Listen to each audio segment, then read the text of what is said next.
उम्मीद करते हैं कि यहाँ पर क्लिनो डायग्नोस्टिक सेंटर के जितने ज़िम्मेदारान हैं ये कम से कम फ़ीस में इंशाल्लाह बेहतर से बेहतर टेस्ट यहाँ पर प्रोवाइड करेंगे। खिदमत खल्क़ का ज़रिया भी बनेगा। क्वालिटी का ख्याल रखा जाएगा और दूसरी बात ये कि यहाँ तकरीबन हम पेशेंट्स को 30% डिस्काउंट स्टार्ट में देंगे। मेरी दिली ख्वाहिश है कि हर मुसलमान नौजवान लड़का आगे आना चाहिए।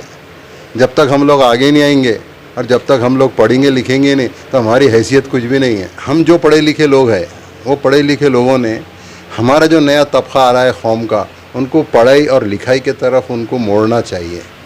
जब तक हम नहीं मोड़ेंगे तो हम जो दूसरे कौम के जो लोग हैं हम उनसे उनकी लेवल पे भी नहीं आ सकते, उनसे कम्पीट भी नहीं होना चाहते। और तालीम है तो आप दुनिया में टिकेंगे, नहीं है तो आप नहीं टिकेंगे।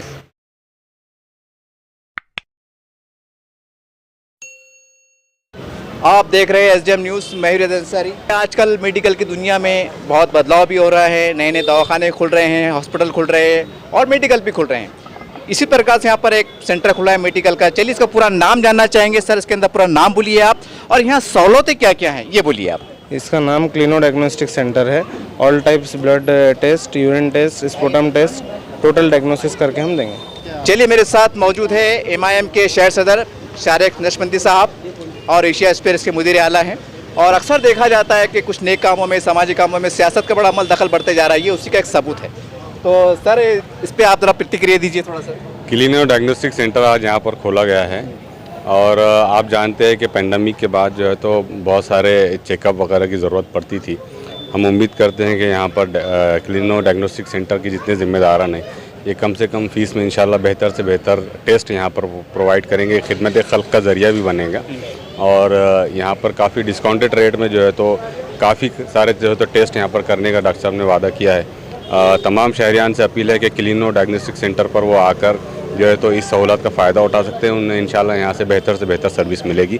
इसके लिए मैं डॉक्टर साहब को, उनके पूरी फैमिली को मुबारकबाद देना चाहता हूँ। ये प्लेटफॉर्म तो नहीं है सियासी, लेकिन एक सवाल बहुत गर्दिश कर रहा है शहर के अंदर। कल मैंने एक इंटरव्यू कवर किया था संजय केनेकर साहब का, बहुत बड़े नेता ऐसे उन्होंने कहा था कि इम्तियाज़ भाई ने अगर औकाफ के मसला हल कर ली दोबारा चुन के आ जाएंगे।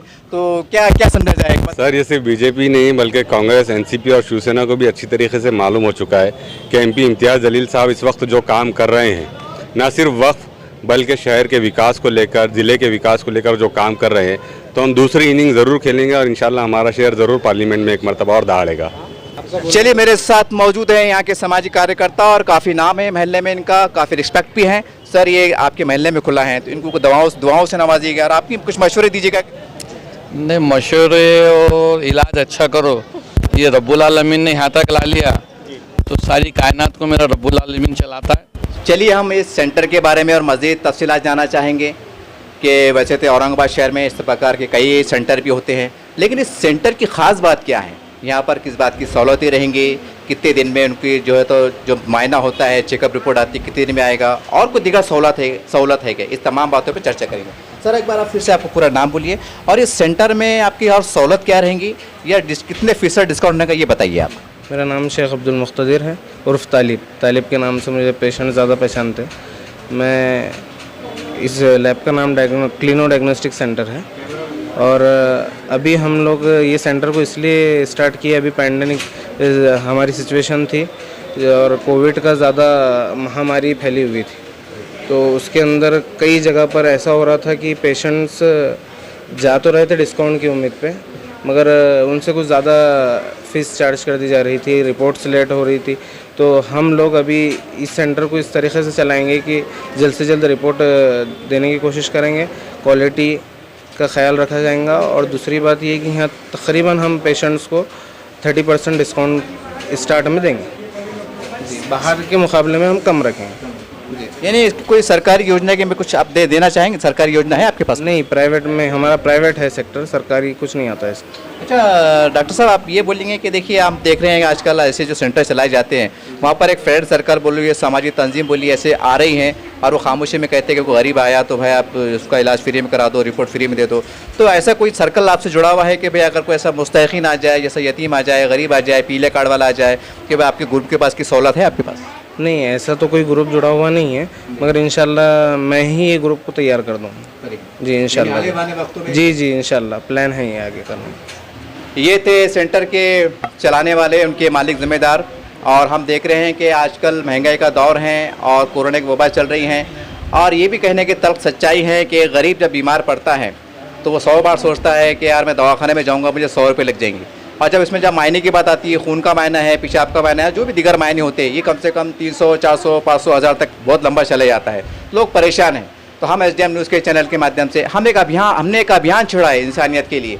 इस तरह के जो भी सेंटर है, जैसे ये सेंटर है, तो अतराफ़ के जो लोग हैं, बड़े बड़े लोग हैं, तो वो इनसे जुड़ सकते हैं और खामोश तरीके से बोल सकते हैं कि भाई महल्ले में को अगर मुस्तहिक़ीन आपके पास आता है, अगर वो आपको लगता है कि वाकई मुस्तहिक़ के दायरे में आता है, तो आप उसको इलाज फ्री कर दीजिए, हम आपके उस खर्च को संभालेंगे। हम समझते हैं अगर इस तरह से तालमेल से हम दवाखाने हैं, मेडिकल है, इस तरह के सेंटर को हम संभालने की कोशिश करें तो गरीब गुरबा की सही बावकार तरीके से मदद हो सकती है। ये खुले जहन के साथ, खुले विचार के साथ हमको आगे आने की ज़रूरत है।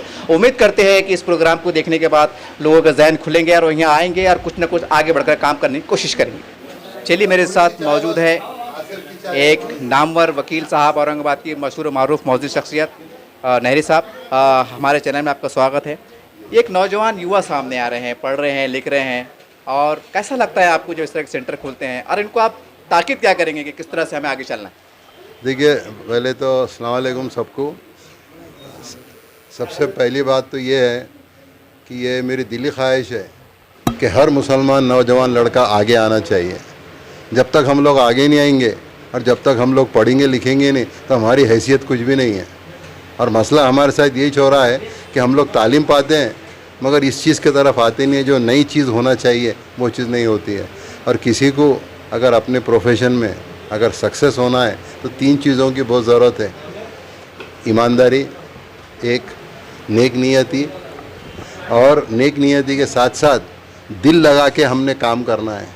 खाली मैं आ रहा, मेरे पास कोई पेशेंट, मैं उसको देख रहा, उसका इलाज कर दे रहा और उसको दवा दे रहा, वैसा नहीं। मैंने ये सोचना चाहिए कि ये पेशेंट मेरे पास दूसरी मर्तबा आना चाहिए। जब तक उस आदमी को मेरे बारे में कॉन्फिडेंस नहीं आएगा और जब तक वो आदमी मेरे पास दूसरी मर्तबा आएगा नहीं तो मैं ये नहीं समझूंगा, आएगा तो ही समझूंगा कि मैं सक्सेस है। एक मर्तबा तो कोई भी आता, दूसरी मर्तबा आना चाहिए, और जब तीसरी मर्तबा आएगा तो 2 लोगों को मेरे साथ लेके आना चाहिए। तो सक्सेस की पहली सीढ़ी ये है। सर, जैसा आपने कहा कि भाई बहुत अच्छी बात है, क्योंकि आप वकील साहब हैं और आपकी सोच बड़ी गहरी है, समाजी खिदमत में आपका दायरा भी अच्छा है। तो आजकल हम देखते हैं केरल के अंदर एक वाक़या मुझे याद आ गया है कि वहाँ के मस्जिद के सेंटर से मस्जिद वालों ने चंदा करके पढ़ाए, वहाँ के बच्चे डॉक्टर बने, वकील बने। तो आप इस खुसूसी अवसर पर, मौके पर आपको ऐसा पैगाम देना चाहेंगे हटके कि भाई हमें कुछ तब्दीली के साथ आगे बढ़ना है? देखिए, आपने बड़ा अच्छा ये सवाल पूछे। अल्लाह के फजल से हमारा इदारा है दारुल उलूम नहरी। इस दारुल उलूम नहरी में हमारे पास कम से कम 40 से 45 बच्चे पढ़ते हैं, और अब ये पेंडेमिक की वजह से बंद है। तो आप यकीन नहीं मानेंगे, हम दीनी तालीम तो देते हैं, दीनी तालीम के साथ साथ हम जो दुनियावी तालीम जो है वो भी देते हैं, और अल्लाह के फजल से अभी तक 4 से 5 हाफिज़ हमारे पास हो चुके हैं। ये एक बात। दूसरी बात ये है कि हम जो पढ़े लिखे लोग हैं, वो पढ़े लिखे लोगों ने हमारा जो नया तबका आ रहा है कौम का, उनको पढ़ाई और लिखाई की तरफ उनको मोड़ना चाहिए। जब तक हम नहीं मोड़ेंगे तो हम जो दूसरे कौम के जो लोग हैं, हम उनकी लेवल पे भी नहीं आ सकते, उनसे कम्पीट भी नहीं होना चाहते। तो हमारे जितने भी इदारे हैं इस तरीक़े के, जो स्कूल चलाते हैं या कुछ ऐसे तालीमी इदारे जो हैं, इनके जो सरबराह है, ये सब सरबराह आगे बढ़ना चाहिए, तालीम के तरफ उनको रुझान करना चाहिए, और उनको आगे एक सिक्योरिटी के तौर पे उनको ये बोलना चाहिए कि आपको ये करना ज़रूरी है, और तालीम है तो आप दुनिया में टिकेंगे, नहीं है तो आप नहीं टिकेंगे। ये थे नहरी साहब, और हम समझते हैं कि ये मौका तो ऐसा नहीं था, एक बड़े खुशी का माहौल था, एक सेंटर खुला है और बहुत सी बातें सामने आ गई हैं कि डिस्काउंट दिया जाएगा और गरीबों को भी कहने का ख्याल किया जाएगा। लेकिन हमारे मौजूद शख्सियत औरंगाबाद की, इन्होंने एक इस मौके पर कहने के एक बहुत ही खामोश तरीके से पैगाम देने की कोशिश की है। औरंगाबाद के तमाम NGO, समाजी संगठन और मजहबी तंजीमें को उन्होंने इशारा दिया है कि एक बदलाव आ रहा है, तब्दीली आ रही है और लोग चांद पे जाने की बात कर रहे हैं। हमें भी कहीं बाहर से उम्मत मुस्लिमा को एक मुत्तहिद होकर आगे आने की ज़रूरत है और तमाम क्षेत्र में फैल के काम करने की ज़रूरत है, ताकि हमारा वजूद का एहसास हो सके।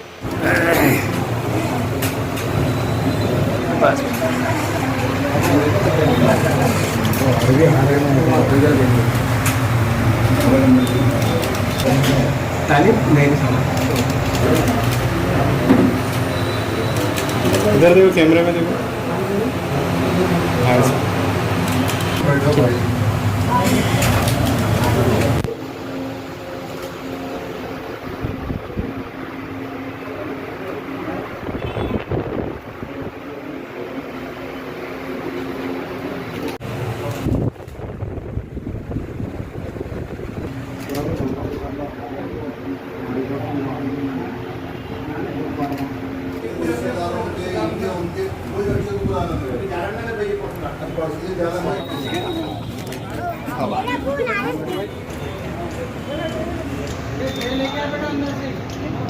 आशिक फोन नीचे